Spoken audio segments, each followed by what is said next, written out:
Unthinkable just happened. The world's most powerful empire is begging, not for mercy, not for goodwill, but for oil and cash.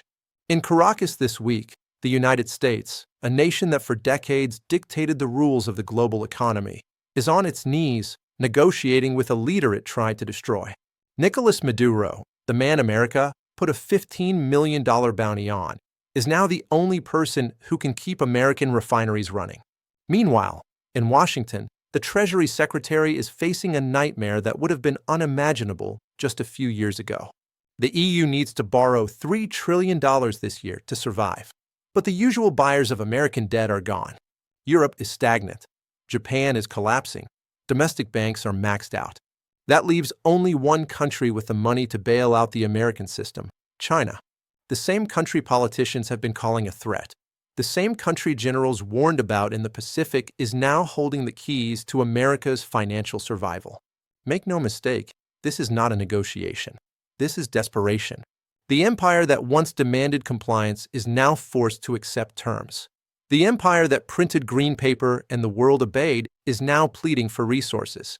And when I look at this, I see more than just a crisis.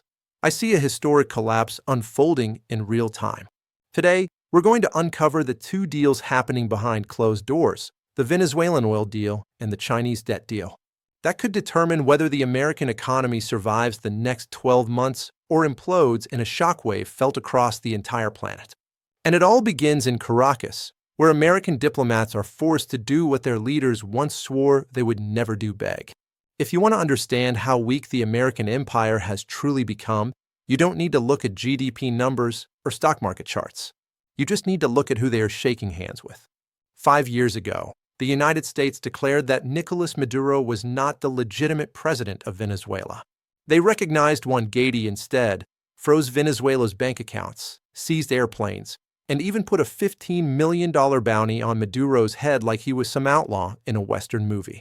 The mission was clear: collapse the Venezuelan economy, force a regime change, and take control of one of the largest oil reserves in the world.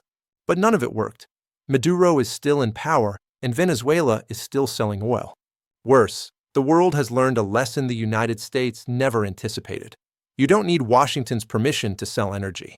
China continued buying, India continued buying, and payments started flowing in currencies outside the dollar.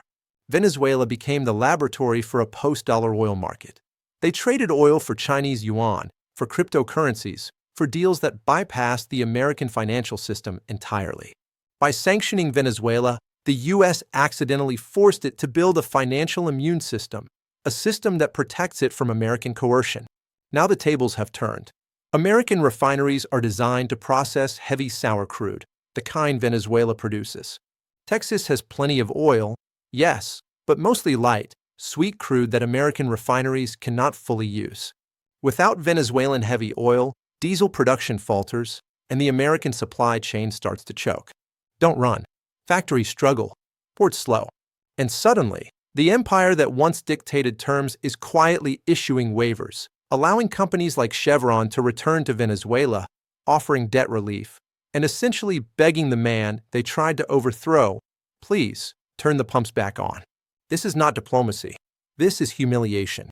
An empire that once threatened sanctions and military action is now forced to negotiate from weakness. The unthinkable just happened. The world's most powerful